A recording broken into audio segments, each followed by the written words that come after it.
सबसे आला वो आला हमारा नबी सबसे बाला वो आला हमारा नबी सबसे आला ओ आला हमारा नबी सबसे बाला ओ आला हमारा नबी अपने मौला का प्यारा हमारा नबी अपने मौला का प्यारा हमारा नबी दोनों आलम का दूल्हा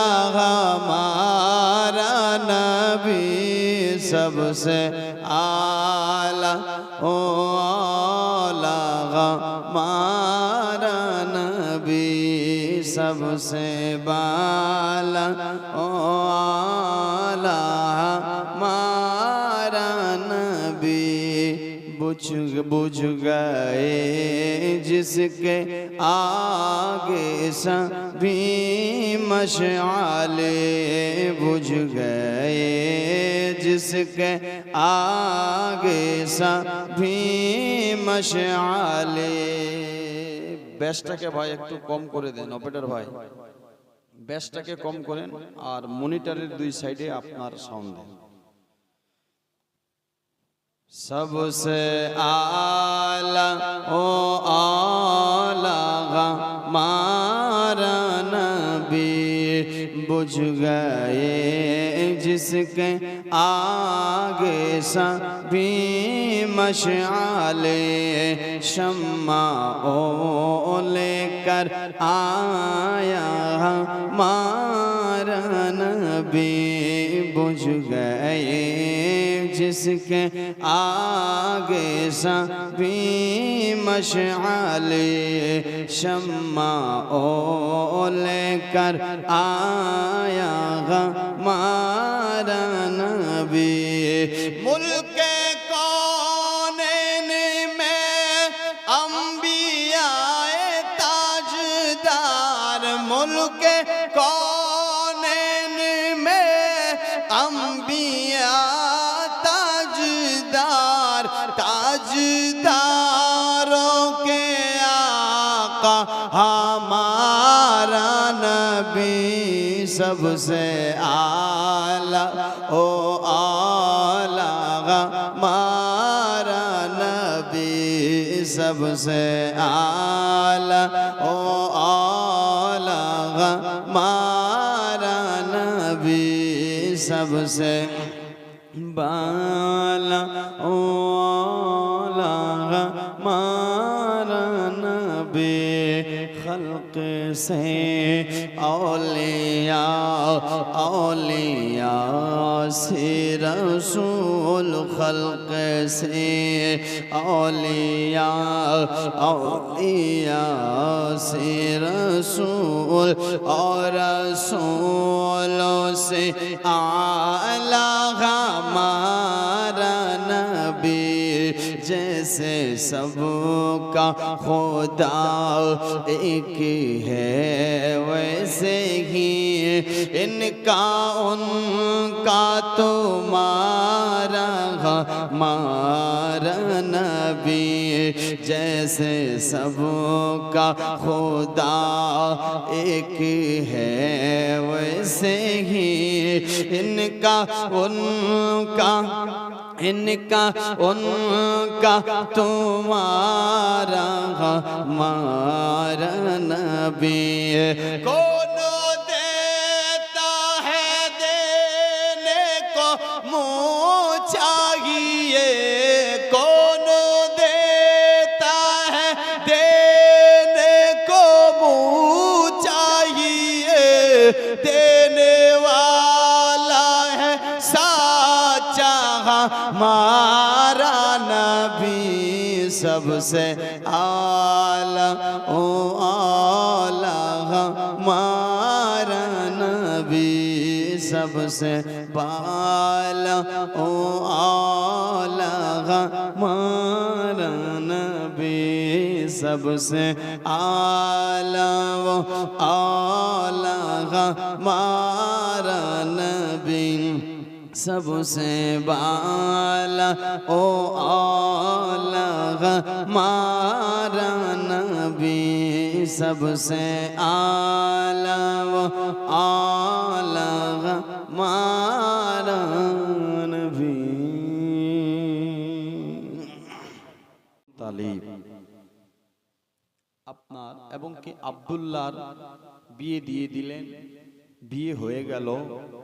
এইভাবে দিন যায় দিন আসে, কিন্তু এখনো মা আমেনার সাথে আপনার বাসর হয়নি, এখনো মা আমেনার সঙ্গে মিলন হয়নি। বেরাদার, এই আব্দুল্লাহর কাজ একটাই, উনি শিকারি করতেন। জোরে বলো, কি করতেন? শিকারি। তো আরেকদিন গিয়েছেন শিকারি করতে বিয়ের পর। আর এই শিকারি করতে যখন গিয়েছে, একটা আবার শাম সিরিয়ার দিক থেকে একটা মেয়ে, যার নাম হলো ফাতেমা। কি নাম? এই মেয়েটা আপনার তাওরীত, জাবুর, ইনজিলের হাফিজা ছিল। কি ছিল? অনেক টাকাওয়ালি ছিল, ওর বাপের অনেক সম্পদ ছিল। এই মেয়েটা আপনার চলে এসেছেন, এসে মক্কার একটা রাস্তাতে, যেই রাস্তা দিয়ে আব্দুল্লাহ শিকারি করতে যেতেন, সেখানে একটা খিমা বানাইছে, আর খিমা বানিয়ে সেখানে মেয়েটা থাকতে লাগলো। জোরে বলবো। মেয়েটা ভাবছে যে আব্দুল্লাহর সাথে আমি দেখা করব, আর নিশ্চয় এক না একদিন এই রাস্তা দিয়ে যাবে, আর রাস্তা দিয়ে গেলে ওকে চিনতে পারবে। কেমন করে চিনবে? চিনবে এইভাবে, উনি তাওরীত, জাবুর, ইনজিলে যে পেয়েছে কি, যে আব্দুল্লাহর চেহারার মধ্যে নবীর আপনার যে নূরটা আছে, সেই নূরটা ঝকমক করবে। জোরে বলো। এই নূর দেখেই চিনে নেবে যে এটাই আব্দুল্লাহ। বেরাদার, বন্ধুগণ, ভাই, আপনার বেরাদার ও মেয়েটা আপনার যেন ফাতেমা ওই জায়গাতে রয়েছে। আর ইনি বীর একদিন পর শিকারি করতে চলতে লেগেছে, যেতে লেগেছে। যখন শিকারি করতে যায়, যাওয়া কালীন আপনার ভাইরে ওই মেয়েটা আপনার দেখতে পেল যেন একটা ছেলে আসতেছে, যুবক আসতেছে, আর যুবকের চেহারার দিকে তাকাচ্ছে, তো চেহারা যেন ঝলক মারতেছে। জোরে বলো। আপনার ভাই ও মেয়েটা সেই জায়গায় দাঁড়িয়ে থাকলো। আব্দুল্লাহ যখন পাশে গেল, আব্দুল্লাহ পাশে যেতে নাই, আব্দুল্লাহকে ডাকলো।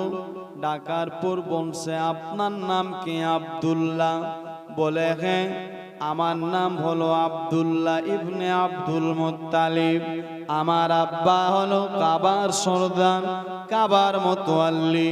বলে, ঠিক আছে, আমি আপনার সাথে কিছু কথা বলতে চাই। কথা? আপনি কি পারবেন একটু ঘরের ভিতরে আমার এই ছোট্ট আপনার গরিব খিমাতে যেতে? বেরাদার, বন্ধুগণ, ভাই, আব্দুল্লাহ বলে, শোনো, তুমি হলে একজন মেয়ে, আমি একজন ছেলে, তোমার খিমাতে, তোমার আপনার ঘরের ভিতরে যাওয়াটা আমার ঠিক হবে না। বলে, শোনো আব্দুল্লাহ, আমি এমন চরিত্রহীন মেয়ে নয়, আমি আপনার তোমার সাথে কিছু আলোচনা করার জন্য এসেছি। পারবে কি আমার সাথে একটু ঘরের ভিতরে যেতে? আপনি যদি যান, আপনার খুব আমি খুশি হব, আমি খুব আপনার আনন্দ পাব যে আপনি আমার একবার এই গরিব খিমার ভিতরে আপনার কদম রাখেছেন। আমি আপনার এটা খুব খুশি আপনার মনে করব। পারবেন না ভিতরে যেতে?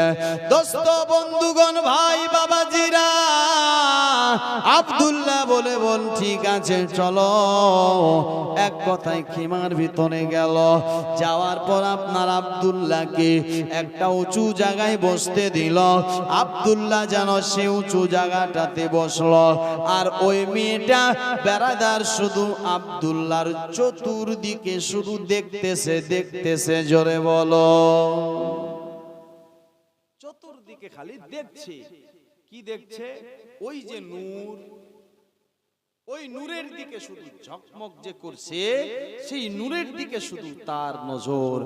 আব্দুল্লাহ বলে মেয়েটাকে বল, ব্যাপার কি, কারণ কি, তুমি আমাকে ডেকে বসতে দিয়ে শুধু আমার দিকে তাকাচ্ছ, কিছু বলছো না কেন? কিছু বলো, কি বলবে একটু তাড়াতাড়ি বলো। বেরাদার বন্ধুগণ ভাই, মেয়েটা বলতেছে আব্দুল্লাহ,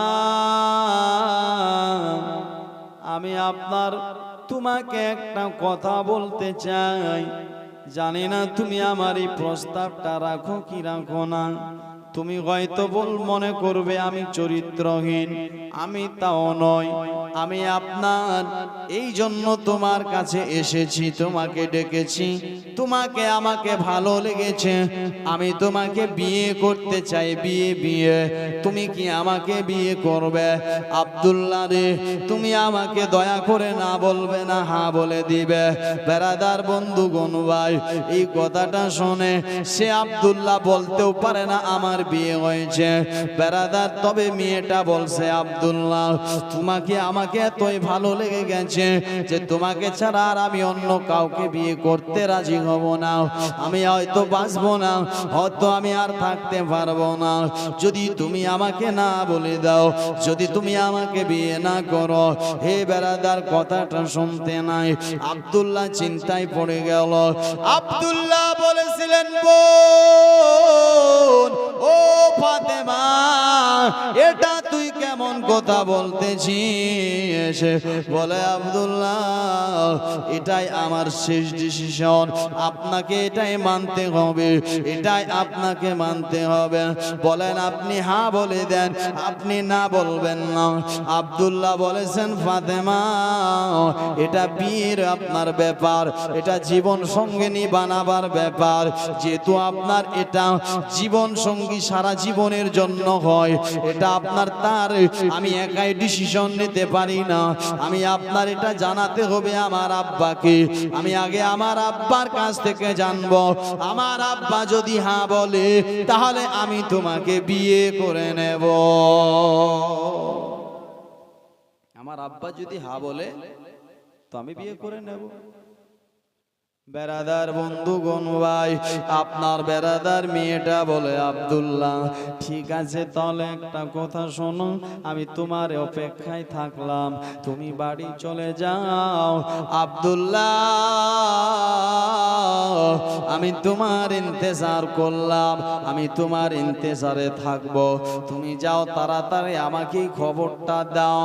হে বেরাদার বন্ধুগণ ভাই, এক কথাই মুসলমান আব্দুল্লাহ বাড়িতে গেল। বাড়িতে যাওয়ার পরে বেরাদার বন্ধুগণ ভাই, আজকে আর আব্দুল্লাহ আব্বাকে বলল না, আজকে আর আব্দুল্লাহ বাবাকে বলল না। আর সেদিন ছিল আপনার ভাই বৃহস্পতিবার। আপনার এই বৃহস্পতিবার রাত্রিবেলাতে নিজের বিবির সঙ্গে সাক্ষাৎ হয়েছে, নিজের বিবির সঙ্গে আপনার শুয়েছে, নিজের বিবির সঙ্গে আপনার কথাবার্তা হচ্ছে, নিজের বিবির সঙ্গে আপনার মিলন হয়ে গেছে।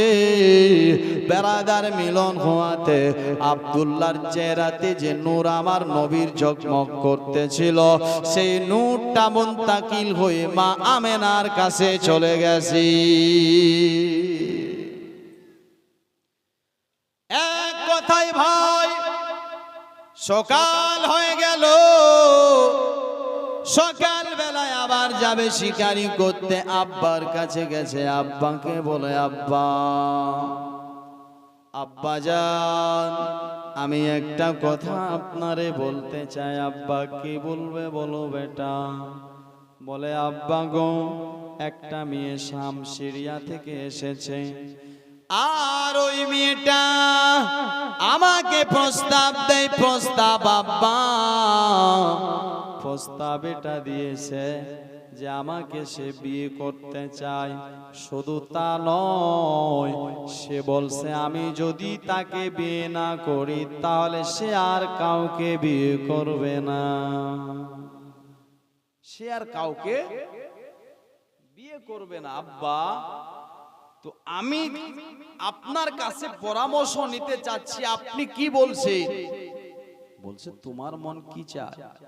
বলে আব্বা, মেয়েটা তো দেখতেও সুন্দরী, দেখতেও ভালো, আর মেয়েটার এতটা আবদার, আমার মন তো চাচ্ছে যে বিয়ে করাটাই ভালো। বাই চান্স যদিও মরেও যায়, এরকমও তো হতে পারে নাকি? এই আপনার ভেড়াদার বন্ধুগণ ভাই কথা বলছে। আব্দুল মুত্তালিব এখনো আব্দুল্লাহর চেহারার দিকে তাকায়নি। এই কথা বলতে বলতে বলতে আব্দুল্লাহর চেহারাতে যখন চোখের আপনার জ্যোতি আপনার গেল, চোখ দিয়ে দেখতে পেল, আব্দুল্লাহ তখন বলছে, আব্দুল মুত্তালিব তখন বলছে, আব্দুল্লাহ হে বেটা, ওই মেয়েটা তো তোমাকে কালকে বিয়ে করতে চেয়েছিল, কিন্তু আজ যাও, আমি তোমাকে পারমিশন দিচ্ছি, সে তোমাকে বিয়ে করবে না। জোরে বলো, আমি পারমিশন দিচ্ছি, যেহেতু তোমার মন চাচ্ছে তো আমি পারমিশন তো তোমাকে দিচ্ছি, কিন্তু আমি বলছি যে সে তোমাকে বিয়ে করবে। বেরাদার বন্ধুগণ ভাই কথা শুনতে নাই। আব্দুল্লাহ বলে, আব্বা আমার এটা কেমন কথা বলে, যে মেয়েটা বলে আমাকে ছাড়া বাঁচবে না, যে মেয়েটা বলে আমাকে ছাড়া থাকবে না, যে মেয়েটা বলে আমাকে ও বিয়ে করলে আমাকে করবে, না হলে আর কাউকে করবে না, না হলে হয়তো সে মরে যেতে পারে, আর আমার আব্বা বলছে বিয়ে করবে না, এটা কেমন করে হতে পারে? দেখি যে আপনার গিয়ে এক কথায় ভাই আপনার চলতে লাগলো, চলতে লেগেছে, চলতে চলতে চলতে চলতে মুসলমান যখন সে মেয়েটার কাছে পৌঁছে গেল, আপনার মেয়েটার কাছে যাওয়ার পর আব্দুল্লাহ বলে সে ফাতেমাকে, আব্দুল্লাহ বলে সে মেয়েটাকে, মেয়েটা একটা কথা শোনো। কি কথা বলো? বলে কথা হলো এটা, একটা খুশির খবর নিয়ে এসেছি, আমার আব্বা বিয়ে করার এজাজত দিয়ে দিয়েছে, আমার আব্বা পারমিশন দিয়ে দিয়েছে, আর কোনো চিন্তা নাই, তোমার মনের স্বপ্ন পূরণ হয়ে যাবে, আর অন্য কাউকে বিয়ে করতে হবে না, তোমাকে মরতেও হবে না। হে মুসলমান ভাই, মেয়েটার চেহারাটা যখন আপনার চোখ আপনার কপালের দিকে গেল, আপনার কপালে যেতে নাই, বেড়াদা চট করে মেয়েটা যেন দাঁড়িয়ে গেল, দাঁড়িয়ে গিয়ে আব্দুল্লাহকে প্রশ্ন করে, আব্দুল্লাহ আপনি বলেন আপনি কি বিয়ে করেছেন? বলে হ্যাঁ আমি একটা বিয়ে করেছি। আপনার আপনি বিয়ে করেছেন? বলে হ্যাঁ আমি বিয়ে করেছি। আপনার বিবির নাম কি আমেনা? বাড়ি কি মদিনা? ওয়াহাব জোহরের বেটি নাকি? বলো। এ মুসলমান ভাই, আব্দুল্লাহ বলতেছে কি, এ মেয়েটা, ও ফাতেমা তুমি কেমন করে বলতে পারছো আমার বিবির নাম আমেনা? তুমি কেমন করে জানতে পারলে একবার বলো না, কিভাবে বুঝতে পারলে বলো?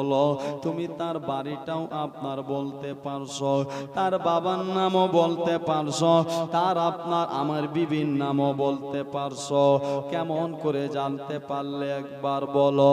সে মেয়েটা বলতেছে, আব্দুল্লাহ আমি এমনি তোমার কাছে ছুটে আসিনি রে, আমি এসেছিলাম কোনো একটা আশাতে। কি আশায় এসেছিলে বলো? বলে আশা হলো এটা, আমি তাওরাত জাবুর ইনজিলে আপনার পেয়েছিলাম, আপনার সে আপনার নবীর মা হবে আমেনা, নবীর আব্বা হবে আব্দুল্লাহ, সে আখিরি জামানার নবী হবে, কিন্তু আমি তারপরও আশা নিয়ে এসেছিলাম।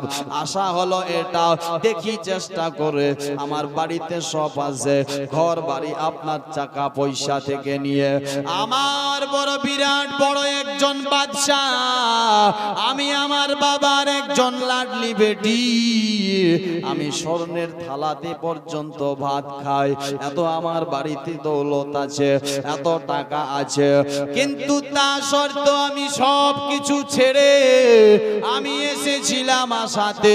কেন জানো ও আব্দুল্লাহ রে, আমি কালকে দেখেছিলাম তোমার চেহারাতে নূর ছিল, আজকে চেহারাতে নূর নাই। মানে তুমি আজকে তোমার বিবির সঙ্গে মিলন করেছো, তোমার বিবির সঙ্গে শুয়েছিলে, তোমাদের আজকে বাসর হয়েছে। বলছে হ্যাঁ, তুমি তা কেমন করে বুঝতে পারছো? বলে আব্দুল্লাহ শোনো, আমি বুঝতে পারলাম এই জন্য তোমার কপালে যেই নূরটা আমি কালকে দেখেছিলাম সেটা আজকে নাই, সেটা আজকে নাই। মিলন হওয়াতে মা আমেনার কাছে চলে গেছে, আর আমেনাই হবে আখেরি জামানার নবীর মা। ওর কিসমতেই ছিল। আমি যে চালাকি করলাম, আমার চালাকিটা আর হলো না, আমার চালাকিটা খাটলো না। মুসলমান ভাই বাবাজিরা, সেই মেয়েটা আবার সেখান থেকে আফসোস করে চিন্তা করে আর তো হলোই না, সে চলে গেল। ভাই দোস্ত বন্ধুগণ, এইভাবে আপনার তিনি চলে গেলেন, আমেনা আপনার গর্ভবতী হলেন। বারাদার বন্ধুগণ ভাই, কিন্তু আপনারা সকলে শুনেছেন মা আমেনা, আমেনার পেটে বাচ্চা, কিন্তু আমেনা বুঝতেও পারে না। জোরে বলো, আমেনা বুঝতে পারে না যে আমার পেটে বাচ্চা আছে, যে আমিও আপনার বাচ্চার মা হব। দোস্ত বন্ধুগণ ভাই, কেমন করে বুঝতে পারবে? দেখেন, যখন মেয়েদের বাচ্চা আপনার হয়, যখন মেয়েদের আপনার বারাদার গর্ভবতী আপনার মেয়েরা হয়, তখন তারা নিজে বুঝতে পারে, তখন তারা নিজে বুঝতে পারে যে হ্যাঁ আমি গর্ভবতী। হ্যাঁ, আপনার তার উল্টি হয়, তার আপনার বেরাদার পা গুলো আপনার বেরাদার কেমন কেমন হয়, শরীরটা কেমন কেমন লাগে, তাকে চক্কর লাগে, তাকে খারাপ লাগে, তার উল্টি হয়, আস্তে আস্তে করে তার পেট বড় হতে থাকে। মুসলমান ভাই, মা আমেনা বলতেছে আমার এর মধ্যে একটাও না, এগুলোর মধ্যে একটাও নাই। দোস্ত বন্ধুগণ ভাই, তবে আমেনা বলছে আমি কয়েকটা কারণে বুঝতে পেরেছিলাম যে আমিও বাচ্চার মা। জোরে বলো, আমিও। এক নম্বর কারণ, আমি একদিন রাত্রে বেলা ঘুমাচ্ছিলাম, আমি রাত্রে বেলা আরাম করতেছিলাম। আমি যখন রাত্রে বেলা ঘুমাই, ঘুমন্ত অবস্থায় আমি দেখতে পাই এমন একটা নুরানি চেহারাওয়ালা আমার ঘরের ভিতরে এসেছে। আসার পর বলছে আমেনা, আমেনা, মোবারক মোবারক মোবারক। জোরে বলুন সুবহানাল্লাহ। আমেনা, আপনাকে মোবারক। মা আমেনা বলছে তুমি কে, তুমি কে, তুমি কে, তুমি কে একবার বলো। আর মোবারক খুশির আমদিত আমাকে কিসের দিচ্ছ একবার বলো। বেরাদার বন্ধুগণ ভাই, সে বলে আমেনা তুমি কি জানো না তোমার পেটে বাচ্চা আছে, তোমার পেটে একজন বেটা আছে, সে বেটা আপনার নবী, আখিরুজ জামানার নবী হবে, আখিরি নবী হবে। ও আমেনা, আমেনা আমি গোলাম আল্লাহর নূরি ফারিস্তারে আমেনা, শুধু তোমার বেটা আপনার মানুষের নবী যে তা নয়, ফারিস্তাদেরও নবী, জিন্নাতেরও নবী, ইনসানেরও নবী, 18,000 মখলুকাতের নবী। ও আমেনা, তোমার নবী বালি পাথরেরও নবী। তোমার বেটা সবারই নবী, আখিরি জামানার নবী হবে। মা আমেনা বলতেছে, আমাকে একটা যেন কি দিল জানো, আমাকে একটা তাবিজ দিল।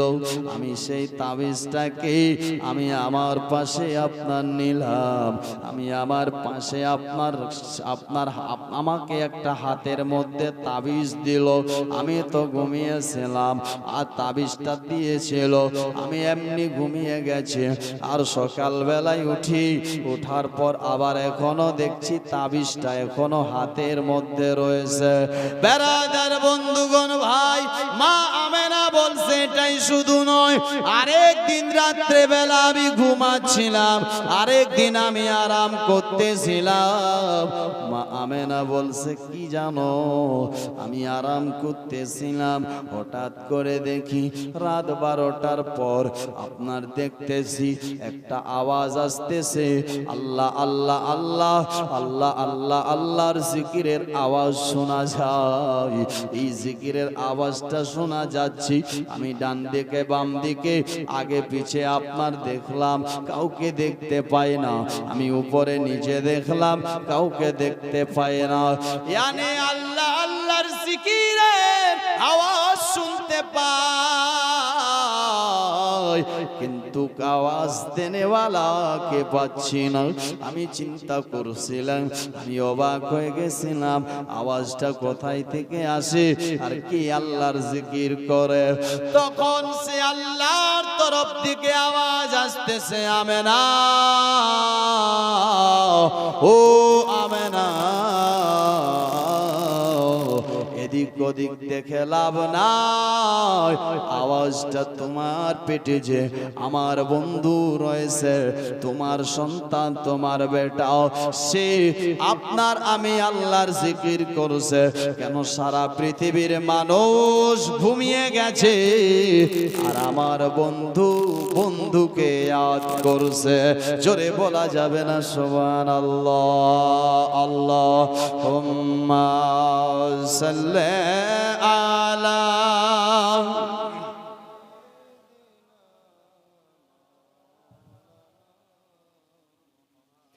ওয়া আলা আলি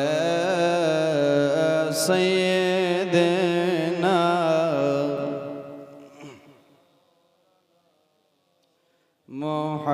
মুহাম্মদ হাবিবানা শফিয়ানা সাইয়্যিদিনা মাওলানা মুহাম্মদ ওয়া আলা আলি সাইয়্যিদিনা মাওলানা মুহাম্মদ। একবার আরো জোরে বলুন সুবহানাল্লাহ। লাশের সাজে পালকি ছড়ায় প্রস্তুতি নাও বান্দারে, একটু ভাবো কেমনে রবে মাটির ঘরের আন্ধারে। জোরে বলবেন না?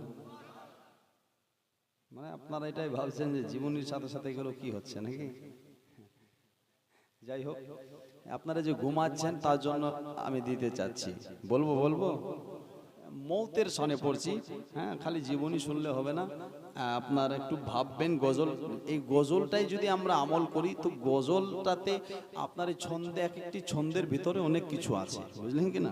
কিন্তু আমরা আমল করতে জানি না।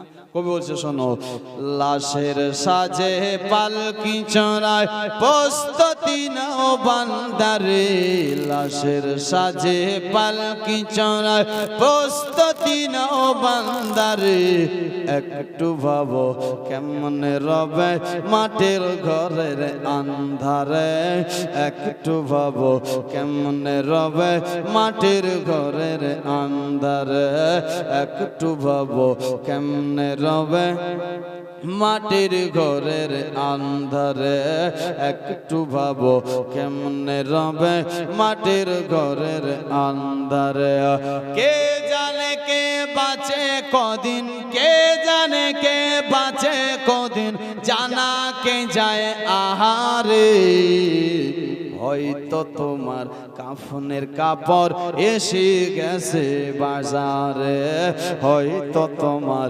কাফনের কাপড় এসে গেছে বাজারে হয়তো তোমার কাফনের কাপড় এসে গেছে বাজারে হয়তো তোমার কাফনের কাপড় এসে গেছে বাজারে তোমার লাগি মাটির কবর আছে ওদের অপেক্ষায় তোমার লাগি মাটির কবর আছে ওদের অপেক্ষায় বাঁশ বাগানে বাঁশের সারে নিত্য দুলে দুলে যায় তোমার লাগি মাটির কবর আছে ওদের অপেক্ষায় বাঁশ বাগান বাঁশের সারে নিত্য দুলে দুলে যায় হচ্ছে তৈরি হয়তো তোমার হচ্ছে তৈরি হয়তো তোমার হচ্ছে তৈরি হয়তো তোমার আতর গোলাপ সরমারে হয়তো তোমার কাফনের কাপড় এসে গেছে বাজারে হয়তো তোমার কাফনের কাপড় এসে গেছে বাজারে হয়তো তোমার কাফনের কাপড় এসে গেছে বাজারে যেই পানিতে গোসল দেবে কুসুম গরম করিয়া যেই পানিতে গোসল দেবে কুসুম গরম করিয়া সেই পানি আজ বড়ই পাতা হা সেই পানি আজ বড়ই পাতা আছে তৈরি খাটিয়া যেই পানিতে গোসল দেবে কুসুম গরম করিয়া সেই পানি আজ বড়ই পাতা আছে তৈরি খাটিয়া আজরাইলকে কভু বন্ধ আজরাইলকে কভু বন্ধ আজরাইলকে কভু বন্ধ ফাঁকি দেওয়া যায় না রে হয়তো তোমার কাফনের কাপড় এসে গেছে বাজারে হয়তো তোমার কাফনের কাপড় এসে গেছে বাজারে হয়তো তোমার কাফনের কাপড় এসে গেছে বাজারে হয়তো তোমার কাফনের কাপড় এসে গেছে বাজারে এ মুসলমান ভাই কার কাফনের কাপড় চলে এসেছে বারাদার কেউ জানে না জানে কেউ বলতে পারে না কার কাফনের কাপড় মির্জাপুরে পৌঁছে গেছে কার কাফনের কাপড় কালিয়াচক মালদাতে চলে এসেছে কার কাফনের কাপড় কত দূরে আছে কেউ জানে না ভাই তাই আপনাকে আমি জীবনীর সাথে বলতে চাই ভাই শুধু জীবনী আপনার করবেন না শুধু জীবনী নিয়ে পাগল হবেন না যে আমি জীবনী করি খুব বড় কাজ করি আপনি জীবনীর সাথে সাথে নবীর জীবনীগুলো আপনি নেন নবীর আদর্শতে চলেন নবীর জীবনী শুনছেন নবীর আদর্শ আপনার আপনি নেন নবীর তরিকা আপনি নেন নবীর আপনার বারাদার সুন্নতের প্রতি চলন নবীর তরিকা মোতাবিক চলন দাড়ি কাটা ছাড়ন হারাম খোয়াকে ছেড়ে দেন আপনার সুদ খোয়া ছেড়ে দেন জেনা করা ছেড়ে দেন আপনার গরিবের হক মারা ছেড়ে দেন আপনি তওবা করে নেন যেহেতু আপনি নবীর জীবনী করতেছেন ভাই নবীর জীবনীর সাথে সাথে নিজের জীবনটাও বদলিয়ে নাও। কেন ভাই? যদি নবীর জীবনী শুনে নিজের জীবনের গুনাহ মাফ করাতে না পারো, তওবা করাতে না পারো, তো এই 7 দিন কেন 27 মাস যদি জীবনী করেন কোনো লাভ হবে না। এক কান দিয়ে শুনবো, অন্য কান দিয়ে বার করে দেব, আমল করব না। বেরাদার বন্ধুগণ, কোনো লাভ হবে না ভাই। তাই বলবো জীবনের সাথে সাথে এটা এরাদা করুন, এটা নিয়ত করুন যে আমি নামাজ কোনোদিন ছাড়বো না। মসজিদে যাব, নামাজ পড়ব, আলিম ওলামার সাথে মোহাব্বত করব, ইমামের সঙ্গে ভালো ব্যবহার করব, ইমাম সাহেবের কাছে গিয়ে বসবো, মাসলা মাসাইলের কথা জানবো, নামাজের তরিকা জানবো, নামাজের শরাইত জানবো, নামাজের ফজিলত জানবো, ওযু কেমন করে করতে হবে, গোসল কেমন করে করতে হবে, পাক কেমন করে হতে হবে। বেরাদার বন্ধুগণ ভাই, এগুলো আপনার আমার নবী সব শিখিয়ে দিয়েছেন, আপনাকে আমাকে শিখতে হবে। বেরাদার বন্ধুগণ, যদি না শিখি তো আপনার মরবেন, তারপর যখন ফেরেশতাদের ঠুকাই চলবে তখন বুঝা যাবে নাকি।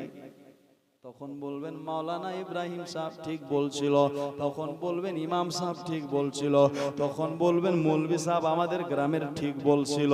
এদের কথা যদি মানতাম তাহলে ফেরেশতার লাঠির মার থেকে বাঁচতাম, আর এদের কথা মানিনি, ফেরেশতার লাঠি থেকে বাঁচতে পারিনি নাকি। বেরাদার বন্ধুগণ ভাই, আসুন জীবনী একটু আর এগিয়ে যায়, তারপর আগামী কাল দেখা যাবে।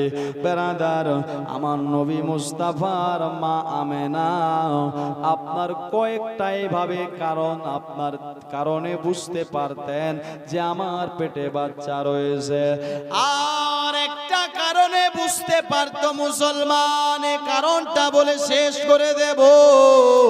কারণ ছিল এটা, মা আমেনা আপনার বেরাদার পানি আনতে যেতেন বালতি আর রশি নিয়ে। কি নিয়ে?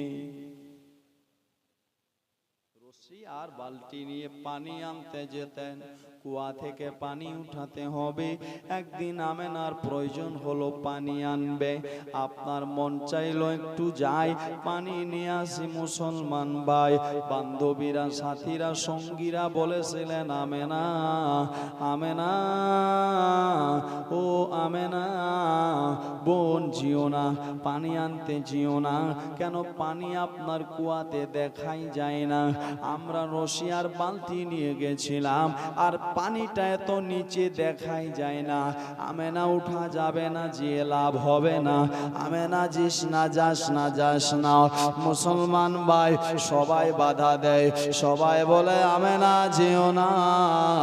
আর আমার আল্লাহর থেকে, আল্লাহর তরফ থেকে কেউ আওয়াজ দিয়ে বলছে আমেনা তাদের কথা শুনিও না, তুমি যাও, পানি তোমার ইন্তজার করতেছে। জোরে বলো, যাও তুমি। হে বেরাদার বন্ধুগণ ভাই, মা আমেনা আপনার যেন বেরাদার চলতে লাগলেন, তার সাথে আরো কয়েকজন সঙ্গী সাথীও পানির জন্য রওনা হলো। তবে মা আমেনা আপনার যেতেছে, প্রচন্ড রোদ, ধুলা মাটি বালি উঠতেছে, বালিগুলো গরম হয়ে গেছে। মা আমেনা বলতেছে আমার বান্ধবীরা যায়, সবাই যেন রৌদ্র পায়, সবাই রৌদ্র পায়, আর আমি আমেনাকে রোদ লাগে না, আকাশের এক টুকরো বাদল এসে আমি আমেনাকে ছায়া দে। আমি আমেনাকে আকাশের বাদল কি দিচ্ছে? ছায়া করে রেখেছে।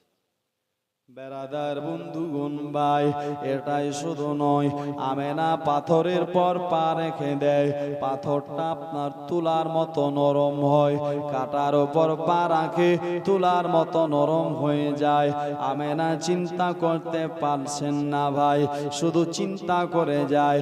এভাবে চলতে চলতে চলতে মা আমেনা পানি আনতে গেল, বান্ধবীরা বালতিতে রশি বেঁধে টেনে টেনে টেনে টেনে কষ্ট করে পানিটাকে টেনে টেনে উঠাচ্ছিল, কেউ উঠাতে পারে না। বেরাদার কষ্ট করে উঠায়, যখন সবাই পানি উঠিয়ে নিল, সবার পালা শেষ হয়ে গেল, আমেনার পালা এলো। আমেনা আপনার যখনই আপনার বালতি ফেলাবে কি হঠাৎ করে দেখছে সে কুয়ার পানি এত নিচে ছিল যায় বান্ধবীরা তার আপনার রশি দিয়ে উঠাতে পারত না। আমেনা দেখছে সেই নিচের কুয়ার পানি উপরে আসতে লেগেছে। জোরে বলো। পানিটা আপনার এত নিচে ছিল, পানি উপরে আসতেছে। বেরাদার বন্ধুগণ ভাই, পানিটাও চাই যেন আমি পানিকে উঠাতে নবীর মা আমেনার কষ্ট না হয়, যেন নবীর মা আমেনার কষ্ট না হয়। দোস্ত বন্ধুগণ ভাই, হে বেরাদার বন্ধুগণেরা, এটাই শুধু নয়, আমেনা চিন্তা করে ব্যাপারটা কি, কারণটা কি। এইভাবে করতে পানিটা নিয়ে রওনা হয়ে যাচ্ছিল, একদল পাখি উড়ে যাচ্ছিল। আমেনা বলতেছে আমার উপর দিক দিয়ে না গিয়ে দুটা দল হয়ে গিয়ে আপনার আলাদা করে চলে গেল, আমার উপরে বেয়াদবি করে গেল না, আপনার আবার সামনে গিয়ে তারা একদল এক জায়গায় হয়ে গেল। এটাই শুধু নয়, মা আমেনা বলতেছে আমি যখন পানি নিয়ে যাই তো মাটির বালি থেকে আওয়াজ আসতেছে, পাথর থেকে আওয়াজ আসতেছে, আমেনা মুবারক মুবারক, আমেনা মুবারক, আমেনা মুবারক, আমেনা খুশামদিদ মুবারক। হে বেরাদার, এটাই শুধু নয়, আমেনা বলছে গাছপালা থেকে আওয়াজ আসে, নালা থেকে আপনার পাথর থেকে আওয়াজ আসে, পাহাড় পর্বত থেকে আওয়াজ আসতেছে। আপনার সবাই যেন আওয়াজ দেয় আর দরুদ পড়ে আর সালাম পড়ে আর সালাম জানায়, আসসালাতু ওয়াসসালামু আলাইকা ইয়া রাসূলুল্লাহ। এইভাবে যখন সবাই সালাম জানায়, খুশির সংবাদ দেয়, খুশির খবর দেয়, আমি চিন্তা করলাম, চিন্তা করছিলাম ব্যাপারটা কি, কারণটা কি, এরা আমাকে এমন ভাবে ইজ্জত তাজিম কেন করতেছে, কারণটা কি, কারণটা কি। আমি যখনই ভাবে চিন্তা করছিলাম তখন সে বালি পাথর থেকে, পাহাড় পর্বত থেকে, গাছপালা থেকে আওয়াজ এসেছিল আর বলেছিল আমেনা আমেনা আমরা তোমাকে সম্মান জানাই, ইজ্জত করি, কারণ শুধু একটাই রে আমেনা, তোমার পেটে যে বাচ্চাটা আছে রে আমেনা, ও আমেনা সে বাচ্চাটা কোনো সাধারণ বাচ্চা নয়, সেই বাচ্চাটা হবে আখিরি জামানার নবী। ওরে আমেনা শুধু মানুষের নবী নয়, সে নবী আমরা গাছপালা পাহাড় পর্বত বালুর তীরে আমাদেরও নবী হবে। জোরে বলুন সুবহানাল্লাহ। সে আমাদেরও নবী আমেনা, আমরা সে নবীকে সম্মান জানাই, আর সে নবীর জন্য তোমারও সম্মানটা বেড়ে গেছে। আরো জোরে বলুন সুবহানাল্লাহ। একবার দরুদ পড়ুন, একটা গজল পড়বো, সালাতু সালাম পড়বো। আল্লাহুম্মা সাল্লি